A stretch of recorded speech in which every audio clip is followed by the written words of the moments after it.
Right, welcome back. Krishank మనం చూస్తున్నాము parliament ఎన్నికలు సమీపిస్తున్న కొద్దీ కేటీఆర్ మనం తిరుగుతూ ఉన్నాడు. పార్లమెంట్ సన్నాహక సమావేశాలు అనేది దాదాపు అభ్యర్థులు కూడా ఖరారైపోయినట్లు కూడా తెలుస్తుంది. కానీ కాంగ్రెస్ పార్టీకి సంబంధించి ఇప్పటి వరకు కనీసం అభ్యర్థులు కొలిక్కి రాలేదు. అభ్యర్థులు కూడా కొంతమంది బరిలో నిల్చోవడానికి వెనుకడుగు వేస్తున్నట్లు కూడా తెలుస్తుంది. ఏంటి అసలు కాంగ్రెస్ పార్టీ స్ట్రాటజీ ఏంది? ఇప్పటికే ఎమ్మెల్యేలందరూ కూడా టీఆర్ఎస్ పార్టీలోకి చెల్లారు. నిన్న సబితా ఇంద్రారెడ్డి కావచ్చు, ఇదంతా కూడా కొంత ఈ పార్లమెంట్ ఎన్నికల సమయంలో అంటే మానసికంగా కొంచెము కాంగ్రెస్ ను దెబ్బకొట్టే ప్రయత్నం ఏమైనా జరుగుతుంది? రాజేష్ గారు మీరు అన్నట్టు వాస్తవమే. వర్కింగ్ ప్రెసిడెంట్ తారక రామారావు గారు తిరుగుతున్నారు. ఎందుకు? వారికి ఎలక్షన్ కోడ్ వర్తించదు కదా. వారి బ్యానర్లు, వారి హోర్డింగ్లు మొత్తం నగరంలో ఉంటాయి.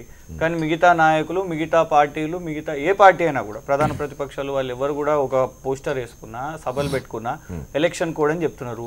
ప్రజా సమస్యల మీద పోరాటం చేసినా కూడా అరెస్టులు చేస్తున్నారు. మనం మొన్ననే చూసినాం వికారాబాద్లో కొండా విశ్వేశ్వర రెడ్డి గారు అక్కడ ఉన్న ప్రజా సమస్యల మీద, డిమాండ్ల మీద కూర్చుంటే వారిని అరెస్ట్ చేశారు. కానీ మీకు సన్నాహక సమావేశాల మీద ఈరోజు చూస్తున్నాం మొత్తం నగరంలో కనబడుతున్నది. మొన్న సికింద్రాబాద్ సన్నాహక సమావేశం మొత్తం అనాథరైజ్డ్ బ్యానర్లు, పోస్టర్లు. మరి ఎలక్షన్ కోడ్లో ఉన్నది కదా. ఈరోజు ఎలక్షన్ కోడ్ వయలేషన్ జరుగుతున్నది. ఇంకొకటి మీరు అంటున్నారు ఎమ్మెల్యేలను తీసుకుంటున్నారు. ఎవరిని తీసుకుంటున్నారు? సబితా ఇంద్రారెడ్డి గారు. ఈ రోజు క్లియర్ ఇంటెలిజెన్స్ రిపోర్ట్స్ ఉన్నాయి కొండా విశ్వేశ్వర రెడ్డి గారు గెలవబోతున్నారు అనేసి. దాన్ని దెబ్బతీయడానికి సబితా ఇంద్రారెడ్డి గారిని తీసుకొని ఇప్పటికీ కూడా అంటే అక్కడ పట్నం మహేందర్ రెడ్డి గారు పెద్ద నాయకులను అనుకున్నారు, తుస్సుమన్నది. ఇప్పుడు గెలిపించే పరిస్థితి లేదు. మా ఎమ్మెల్యేలే అవసరం పడ్డారు వాళ్ళకు. మీకు అక్కడ మేము గిరిజన ఎమ్మెల్యేలు ఎక్కువ గెలుచుకున్నాము. అందుకే ఏం చేశారు? ఆతరాంసాకు రేగా కాంతారావు గారిని తీసుకున్నారు. మహబూబాబాద్, చేవెళ్ళ క్లియర్ గా తెలుసు. వాళ్ళు పార్టీ విడితే పార్టీ కొంత నష్టమే కదా ఈ సమయంలో. ఒకటి గమనించాలి, ప్రజలందరూ కూడా చూస్తున్నారు. మొన్న 3 నెలల ముందు తెలంగాణ రాష్ట్ర సమితి అధినేతను విమర్శించి వాళ్ళు ఓట్లు తెచ్చుకున్నారు. టీఆర్ఎస్ వ్యతిరేకంగానే మన అసెంబ్లీ ఎన్నికల్లో మనం చూసాము. ప్రజలే అడుగుతున్నారు పార్లమెంట్ ఎన్నికల్లో 16 స్థానాలు ఖచ్చితంగా మేమే కైవసం చేసుకుంటామని కేటీఆర్ ధీమా వ్యక్తం చేశారు. మీరు ఎక్కడ ఒక సభ లేదు, ఒక సమావేశం లేదు, ఒక అభ్యర్థులకు సంబంధించి ఏం లేదు. 24 గంటల ముందు రాహుల్ గాంధీ గారు సభ మీదనే విమర్శించి కేసీఆర్ గారిని 24 గంటల తర్వాత పోయి మీరు కేసీఆర్ గారిని కలిస్తే గా నాయకులు చేయబట్టి మాకు ఎఫెక్ట్ పడుతుందా? ఖచ్చితంగా అభ్యర్థుల లిస్ట్ అవుతుంది. ఆల్రెడీ మా సమావేశాలు అవుతున్నాయి. ఈ రోజు మేము క్లియర్ గా కూడా రెడీగా ఉన్నాం. మేము ఒకటే చెప్తున్నాము, తెలంగాణ ప్రజలకు ఒక్కటి చెప్పాలనుకుంటున్నాము, కారు 16 ఢిల్లీలో బేకారు. దయచేసి మీ ఓటును వేస్ట్ చేయకండి. ఏం చెప్తారు శ్రీనివాస్ గారు? చూస్తే మీరు కాంగ్రెస్ పార్టీ నాయకులు వాళ్ళు మొన్న ప్రజలు ఇచ్చిన దెబ్బకు వాళ్ళ మైండ్ బ్లాక్ అయిపోయింది. మొన్న ఎమ్మెల్సీ ఎన్నికలు మెజార్టీ ఇచ్చారు కదా వాళ్ళకు మైండ్ బ్లాక్ అయ్యింది. మొన్న ఎమ్మెల్సీ ఎన్నికల్లో ఏం చేశారు? వాళ్ళకు పూర్తి స్థాయి ఎమ్మెల్సీ ఒకటి పోతుంది అని ఎమ్మెల్యేలను తీసుకోవడం, ఎంపీ సీట్లు వస్తాయని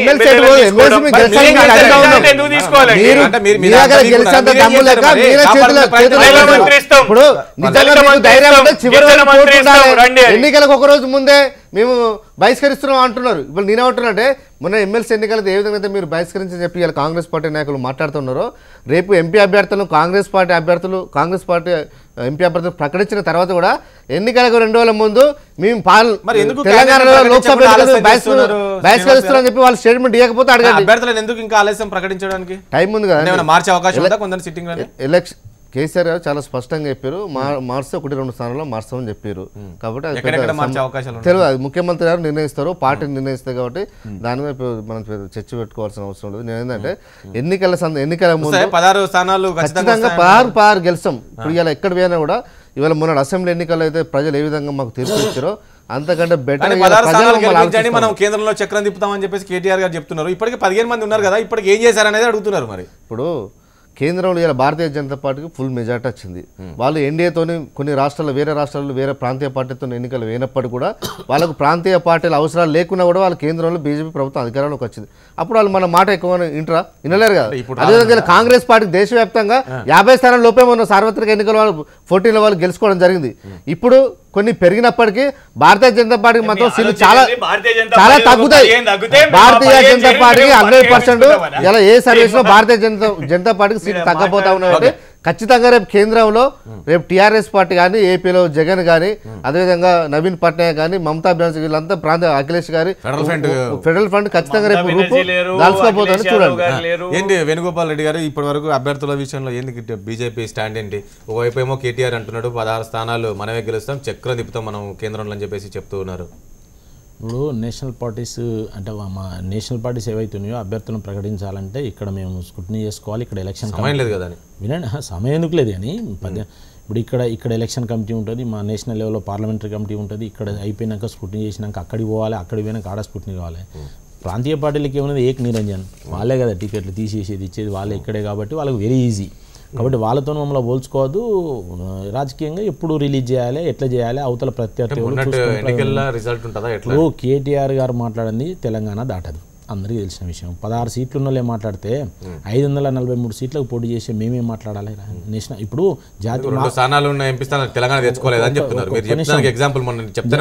చెప్పనియండి, ఇప్పుడు జాతీయ పార్టీలు మేమేమంటామంటే భారతీయ జనతా పార్టీ ఒక జాతీయ పార్టీగా మీరు ఇవాళ మాకేం లేదు అంటే మాకేమీ లేకపోయా మాకే పోటీ అంటే మరి మా గురించి ఎందుకు మాట్లాడతారు? మాకేమీ లేకపోయా, ఇప్పుడు మాకు లేదు, కాంగ్రెస్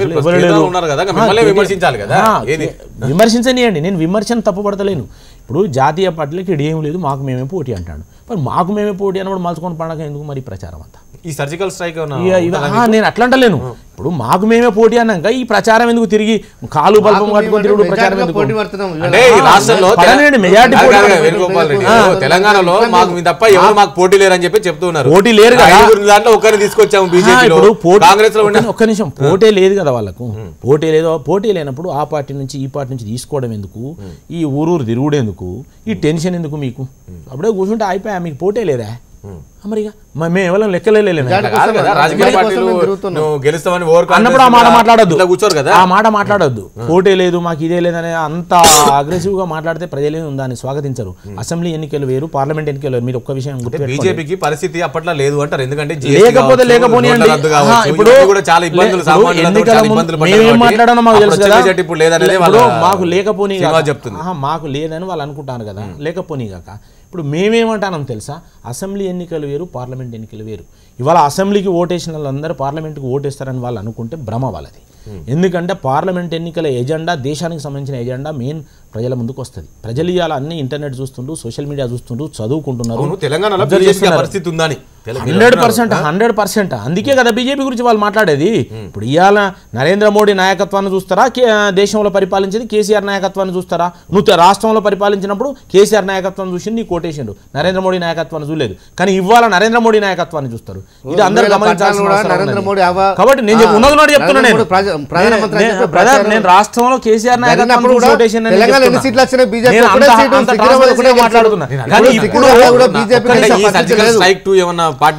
సర్జికల్ స్ట్రైక్ ను రాజకీయాల్లో ఇప్పుడు సర్జికల్ స్ట్రైక్ చేస్తేనే బీజేపీకి వచ్చిందని మేము చెప్పడం లేదు. మా సత్తా ఏంది, ట్రాన్స్పరెన్సీ ఏంది, మేము ఏం పరిపాలించినాం, 5 ఏళ్లలో ఏం చేసినాం, ఆర్థికంగా రాజకీయంగా రక్షణంగా మొత్తం మీద మీరు మాట్లాడినప్పుడు మాట్లాడండి. మీరు రఫేల్ మాట్లాడండి, మీరు చెప్తున్నారు రోజు దొంగలు అనుకుంటేనే తిరుగుతూనే ఉంటారు. తిరగండి, మేము వదలలేం కదా, మీరు రైట్ అది కదా, మాట్లాడండి, అన్ని మాట్లాడండి.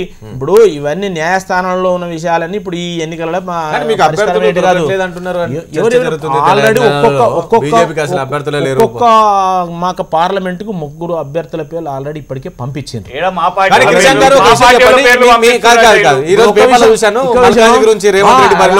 వాళ్ళు మా పార్టీలో పంపిస్తారంటే కూడా వాళ్ళు ఎందుకు వస్తారు? ఒకటి రేవంత్ రెడ్డిని బరిలోకి దింపుతున్నారు మళ్ళీ అని చెప్పేసి అంటే జరుగుతుంది. ఎందుకంటే గతంలో కూడా రేవంత్ రెడ్డి గారు మల్కాజ్గిరి నిలబడాలని కోరుకున్నారు. కాబట్టి ఈ రోజు ఏ స్థాయిలో సర్వే రిపోర్ట్స్ ఎట్లా చెప్తున్నాయి అనేది బలాబలాలు ఇంకా ఖచ్చితంగా నాయకులు ఉన్నారు. మీరు అప్లికేషన్స్ కూడా గమనిస్తే దాదాపు 20 రెట్లు 317 సీట్లకు 323 ఇంక్లూడింగ్ హైదరాబాద్ కూడా అభ్యర్థులు రావడం జరిగింది. బలమైన అభ్యర్థులను కాంగ్రెస్ పార్టీ పెట్టబోతున్న పరిస్థితుల్లో టీఆర్ఎస్ ని ఎదుర్కొనే పరిస్థితి ఉందా రాష్ట్రంలో? డెఫినెట్ గా వాళ్ళకి భయం తెలుసు కాబట్టి ఎమ్మెల్యేలను తీసుకుంటున్నారు కదా. ప్రత్యేకంగా ఖమ్మము, మహబూబాబాద్, చేవెళ్ళ ఇవి ఖచ్చితంగా గెలుస్తున్నారు కాంగ్రెస్ పార్టీ అని క్లియర్ గా ఉన్నది. మిగతా కొన్నిట్లో ఫైట్ కూడా ఉన్నది కాబట్టి అందుకే ఎమ్మెల్యేలను తీసుకోవాలి. శంకర్ గారు నిన్న చంద్రబాబు మాట్లాడుతూ మా పార్టీలో మిగిలిపోయిన అభ్యర్థులు ఉంటారు కదా, మిగిలిపోయిన అభ్యర్థులంతా కూడా వైఎస్ఆర్ కాంగ్రెస్ పార్టీలో జాయిన్ అవుతున్నారు అన్నారు. ఇప్పుడు మీరు అంటున్నారు కదా వలసలు మొత్తం రోజుకు వలసల జోరు పెరుగుతుంది లోటస్ పాండ్ దగ్గర అనేది అన్నప్పుడు ఈ విషయం చెప్పారు. మా దగ్గర మిగిలిపోయిన వాళ్ళు ఉంటారు కదా, వాళ్ళందరూ ఇప్పుడు వైసీపీలో జాయిన్ అవుతున్నారని. ఇప్పుడు ఆ పక్క ఉత్తరాంధ్ర నుంచి తీసుకొని వస్తే విశాఖపట్నం ఎంపీ అభ్యర్థి ఎవరైంది తెలియదు. ఆ ఎవరైతే అభ్యర్థి ఖరారు చేస్తారో వాళ్ళు వచ్చి ఇక్కడ ఉన్నారు. కాకినాడ ఆల్రెడీ 2 రోజుల కిందట తోట నరసింహ అనౌన్స్ చేశారు, వాళ్ళు వచ్చి నిన్న కండువా కప్పుకుండ్రి. తర్వాత మాగుంట శ్రీనివాసరెడ్డి వాళ్ళు వచ్చి జగన్ కలుస్తా ఉన్నారు. తర్వాత వీళ్ళంతా కూడా ఆమంచి కృష్ణ మా అభ్యర్థి అనేసి బతిమాలుకుండ్రి, వాళ్ళు వచ్చి ఇక్కడ చేర్రి. మేడం మల్లికార్జున రెడ్డి మీకే అనేసి 4 సార్లు 5 సార్లు సంప్రదింపులు జరిపి వాళ్ళు వచ్చి కండువా కప్పుకుండ్రి. అంటే అది ఒకటి. రెండో ఆస్పెక్ట్స్ ఉంటాయి. రెండో ఆస్పెక్ట్స్ ఏంటంటే ఎవరైతే ఓటు మనకి వాళ్ళకైతే ఓడిపోయే వాళ్ళు వెళ్తున్నారు అని నిన్న చంద్రబాబు నాయుడు గారు మాట అన్నారు. కరెక్టే కదా. ఎవరైతే మిగిలిపోయిన వాళ్ళు వాళ్ళందరూ మరి ఎందుకంటే రోజు కేసీఆర్ బెదిరిస్తున్నారు అందుకే వెళ్తున్నారు, కేసీఆర్ బెదిరిస్తున్నారు వెళ్తున్నారని 2 స్టేట్మెంట్లు బెదిరించారయ్యా వీళ్ళందరూ. మీరే అంటారు 2 స్టేట్మెంట్లు మీరే ఇస్తారు. బెదిరిస్తున్నారు అందుకే వెళ్తున్నారు, పార్టీలు మారేసి కండువాలు కప్పుకుంటున్నారు అన్నారు. రెండోది ఏమంటారు, మా టికెట్లు రాని వాళ్ళు ఓడిపోయే వాళ్ళు వెళ్తున్నారంటారు. ఒక దాని మీద కన్సెంట్ అయితే బాగుంటుంది. 40 ఏళ్ళ అనుభవం.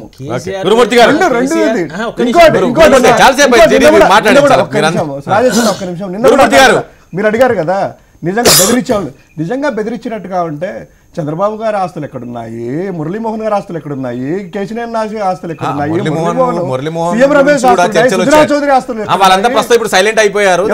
ఇప్పుడు ప్రస్తుతం వాళ్ళందరూ కూడా సైలెంట్ కప్పుకోవాలి కదా. వాళ్ళు చెప్పింది కండువా కప్పుకోవాలి, పార్టీ మారాలి కదా.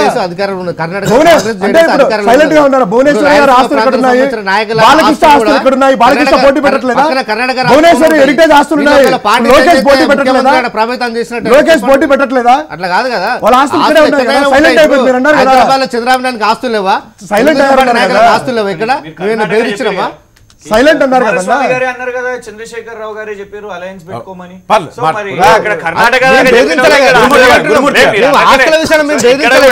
నేనెవరు ఇక్కడ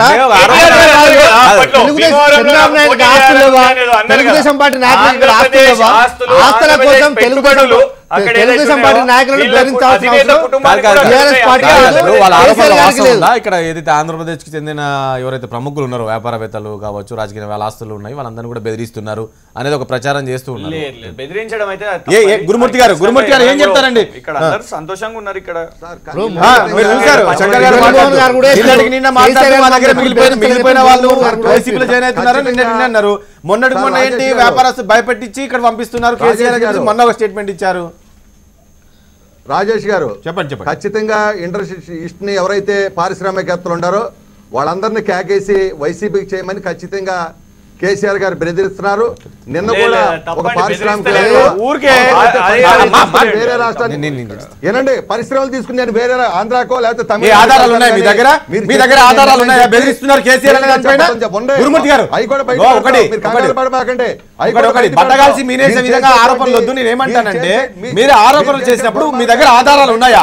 ఎస్ కేసీఆర్ బెదిరిస్తున్నారు ఈ రకంగా ఫోన్ చేశారు ఉన్నాయా? కేసీఆర్ కాళ్ళ దగ్గర తాకట్టు పెడతా మీ పార్టీ ఉన్నారు కదా, మీ పార్టీ ఎంపీ మురళీ మోహన్ గారే చెప్పారు కేసీఆర్ గారు మమ్మల్ని ఎప్పుడు బెదిరించలేదు, మమ్మల్ని ఎవరు బెదిరియలేదు చెప్పి మురళీ మోహన్ గారే చాలా స్పష్టంగా చెప్పారు. ఇవాళ మీరు ఇష్టం ఉన్నట్టుగా మాట్లాడుతున్నారు. మీకు తెలియకపోతే మురళీ మోహన్ గారిని అడగండి. మురళీ మోహన్ గారికి హైదరాబాద్ ఆస్తులు లేవా? చాలా ఆస్తులు ఉన్నాయి. తెలుగుదేశం పార్టీ నాయకులకు ఆంధ్రప్రదేశ్ తెలుగుదేశం పార్టీ నాయకులు హైదరాబాద్ లో చాలా ఆస్తులు ఉన్నాయి.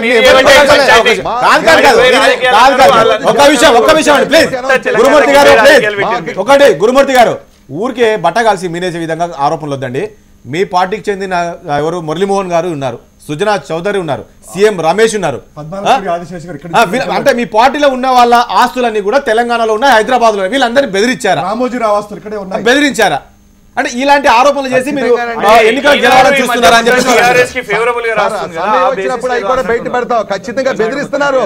బెదిరించి భయపెట్టి ఇవాళ అభ్యర్థుల కోసం నిధుల కోసం ఇవాళ కేసీఆర్ గారు ఈ ఆంధ్రప్రదేశ్ ని లోపరుచుకోవడం కోసం ఇవాళ జగన్మోహన్ రెడ్డి గారు ఎవరైతే ఉంటారో ఈ కేసులన్నీ ఏవైతే ఉన్నాయో సరెండర్ అయిపోయాడు. ఆయన సరెండర్ అయ్యాడు కాబట్టి ఇవాళ వాళ్ళు ఇష్టం వచ్చినట్టు చేస్తారు. ఇవాళ ఆంధ్ర ప్రజలందరూ గమనిస్తా ఉన్నారు.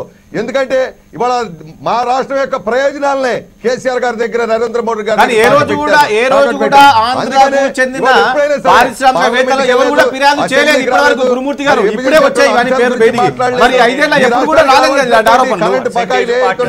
దాని గురించి ఒక రోజు మాట్లాడాడు జగన్మోహన్ రెడ్డి గారు.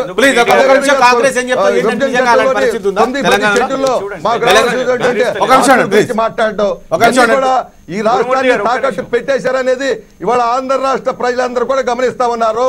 వీళ్ళు ఎవరు చెప్పినా చెప్పకపోయినా ఈ రాష్ట్ర ప్రజలు నమ్మారు. ఎందుకంటే ఆ రోజున బతిమాలకున్నారు. తెలుగుదేశం మీ ప్రభుత్వం కాలు మొత్తం పోటీ చేస్తే బాంఛనని ఎందుకంటే మరి ఆ రోజు మీరు కేసీఆర్ గారు చంద్రబాబు గారు కూడా ఇప్పుడు కూడా జగన్మోహన్ రెడ్డి బాంఛన్ హరికృష్ణ సెవెన్ సాక్షిగా మీ కాలు మొత్తం బాంఛన్ అనేసి కేటీఆర్ కాళ్ళు పట్టుకున్న చంద్రబాబు ఈ రోజు వరకు ఏంటంటే ఇంతవరకు బాగుందా?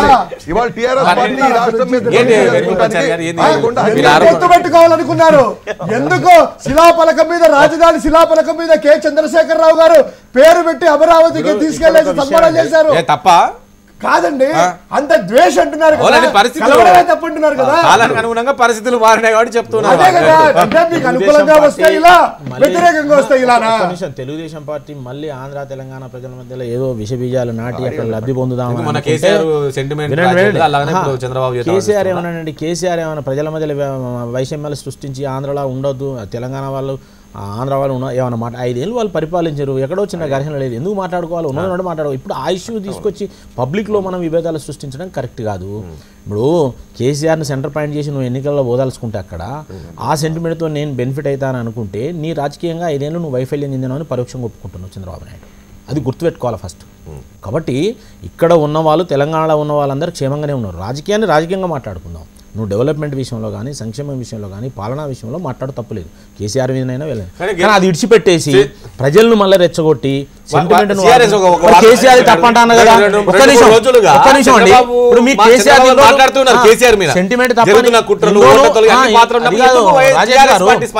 రాజేష్ గారు చంద్రబాబు నాయుడు తప్పన్నాడు కదా, సెంటిమెంట్ రెచ్చగొట్టద్దు అని కేసీఆర్ గారు సమాధానం చెప్పండి. మరి మాట్లాడుతున్నారు 2-3 రోజులుగా చంద్రబాబు ప్రెస్ మీట్ పెడుతూ ఫ్రస్ట్రేషన్ టీఆర్ఎస్ మాట్లాడుతున్నారు. అంటే ఓట్ల తొలగింపు విషయంలో, డాటా విషయంలో కూడా టీఆర్ఎస్ పాత్ర ఉంది, దొంగిలించారని చెప్పేసి. తర్వాత ఇప్పుడు ఏదైతే ఈ హైదరాబాద్ ఆస్తులు ఉన్న ఆంధ్ర వాళ్ళని కూడా బెదిరించి వైసీపీలో ఇలాంటి ఆరోపణలు రోజు వస్తున్నప్పటికీ ఎందుకు టీఆర్ఎస్ పార్టీ స్పందిస్తలేదు దీనికి సంబంధించి? ఖండిస్తున్నాం, మా పార్టీ పరంగా మా నాయకులు అందరూ ఖండిస్తారు, మీ నాయకులు అందరూ ఖండిస్తూ ఉన్నారు. నేను ఏంటంటే ఆంధ్రప్రదేశ్ సంబంధించిన తెలుగుదేశం పార్టీ నాయకులను బెదిరించాల్సిన అవసరం మాకు ఉంది. అక్కడ రాజకీయాలు అక్కడ వాళ్ళు చేసుకుంటారు.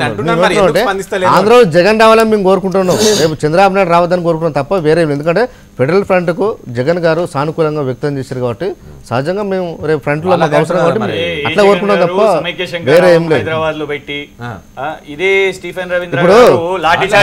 జగన్మోహన్ గారు 2014లో తెలంగాణలో ఎన్నికల్లో పోటీ చేయలేదు, నాకు ఆంధ్రప్రదేశ్ రాజకీయాలు సరిపోతుందని చెప్పి జగన్మోహన్ రెడ్డి డిసైడ్ అయిపోయారు. తెలంగాణకు సంబంధం చెప్పి ఆ రోజు జగన్మోహన్ రెడ్డి గారు చంద్రబాబు నాయుడు గారు అట్లా కాదు కదా. ఎన్నికలు ఏం చేసిండు చంద్రబాబు నాయుడు, ఎన్నికలు ఏం చేసిండు, టీఆర్ఎస్ పార్టీని ఓడగొట్టడమే లక్ష్యంగా మొన్న చంద్రబాబు నాయుడు గారు పనిచేసిండు. మళ్ళీ తెలంగాణ ఆంధ్ర కల్పన కుట్ర చంద్రబాబు నాయుడు ఉన్నది కాబట్టి ప్రజలు ఆలోచించారు కాబట్టి ఇక్కడ తెలుగుదేశం పార్టీకి ఇక్కడ సీట్లు రాలేదు, గుర్తుంచుకోండి. పొత్తులో కాదు, మేము ఇప్పుడు ప్రతిపక్షంలో ఉన్నాము, మా ఫోకస్ అంతా ఆంధ్రప్రదేశ్ రాజకీయాల మీద ఉంది. ఆంధ్రప్రదేశ్ లో వచ్చేసి ఫోకస్ చేస్తాం.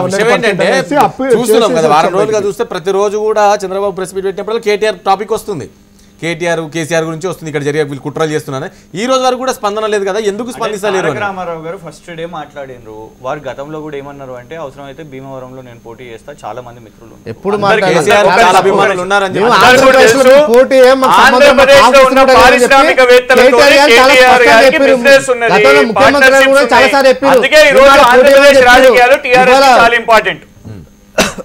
Okay right.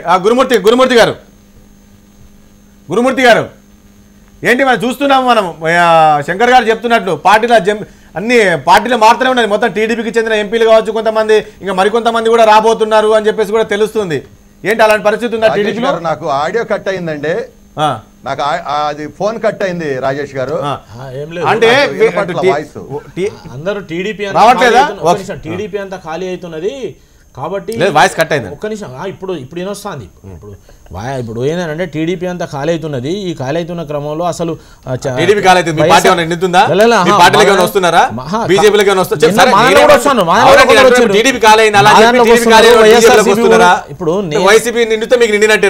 వాళ్ళకు నిండుతున్నారు, మాకు నిండుతున్నారు,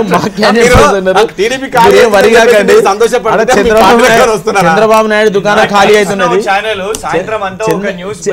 చంద్రబాబు నాయుడు దుకాణం మేము బీజేపీతో పాటు నగర అధికార ప్రతినిధి. ఇప్పుడు వాడు ఎవడో నగర అధికార చూస్తారా ఇంతకుముందు ఆ లేఖ గురించి ఖాళీ అవుతున్నది. ఎమ్మెల్యేలే కొన్నోళ్ళు అండి, ఎంపీలు కొన్నోళ్ళు వాళ్ళతో చేయలేరా కిషాన్ గారు? మీరు ఎప్పటి నుంచో రాజకీయాల్లో ఉన్నారు. అది కాదు క్రిషాంక్, పిలికే కదా. కేసు జాగ్రత్తగా ఉండండి, కేసులు మేము చూసుకుంటామని చెప్పారు. సిబిఐ లెటరే వాళ్ళ పొత్తుకు కారణమే. కాదు గురుమూర్తి గారు, ఏంటి ఇప్పుడు నిన్న ఒక లేఖ బయట పెట్టారు, ఇంకా ఏమైనా ఉన్నాయా అలాంటివి? అంటే దీని మీదనే వెళ్ళబోతున్నారా? రేపు అంతా కూడా మీరు ప్రచారం అంతా కూడా ఇదే ప్రధానంగా అస్త్రంగా చూసుకొని వెళ్ళబోతున్నారా? ఏంటి ఏం చేయబోతున్నారు మరి? సార్ ఒకటేనండి, ఈ రాష్ట్రానికి సంబంధించిన ప్రయోజనాలని జగన్మోహన్ రెడ్డి గారు తాకట్టు పెడతా ఉన్నాడు. దానికి సంబంధించినటువంటి ఒక్కొక్క విషయం బయటకు చెప్పారు. మీరు కక్షపూరితంగా ముందు తీసుకొచ్చారు. బయట పెడతాం. మొన్నే 9 లక్షలు ఇస్తే బయట పెట్టాం, లేఖను బయట పెట్టాం. వీళ్ళు ఎవరెవరిని బెదిరిస్తున్నారో ఏం చేస్తున్నారో అది బయట పెడతాం. ఇవాళ సంబంధించిన ఒక్క అంశం కూడా మాట్లాడకుండా, ఈ రాష్ట్రానికి సంబంధించినటువంటి ప్రయోజనాలు మాట్లాడకుండా, ఈ రాష్ట్రాన్ని ఏ విధంగా తాకట్టు పెడుతున్నారో అన్ని కూడా మేము బయట పెడతాం. మా దగ్గర ఇంకా చాలా విషయాలు ఉండి అవన్నీ కూడా రేపు ఎన్నికల ముందు ఖచ్చితంగా చేస్తాం. ఇవాళ జగన్మోహన్ రెడ్డి గారు చేసేటువంటి ఏదైతే ఉందో ఈ రాష్ట్ర ప్రయోజనాలు దెబ్బతీసే అంశాలు ఏవైతే ఉన్నాయో, తెలంగాణకి ఏ విధంగా తాకట్టు పెట్టాడు అదేవిధంగా నరేంద్ర మోడీ గారికి భయపడి ఒక్క విషయం కూడా మాట్లాడలేదు. అవన్నీ కూడా మేము బయట పెడతాం, ప్రజల ముందుకు వెళ్తాం. రాబోయే రోజుల్లో ఈ రాష్ట్రంలో ప్రజలందరూ కూడా నిర్ణయించుకున్నారు. ఈ రాష్ట్రానికి జగన్మోహన్ రెడ్డి లాంటి నేరస్తుడు, అదే విధంగా జైల్లో అదేవిధంగా వేణుగోపాల్ రెడ్డి గారికి, శంకర్ గారికి, గెలు శ్రీనివాస్ గారికి, కృష్ణ గారికి చర్చలో పాల్గొన్నందుకు మీ అందరికీ కూడా ధన్యవాదాలండి. ఇది వాళ్ళ చర్చ పరంశిత మళ్ళీ కలుద్దాం. చూస్తున్నానండి HM TV.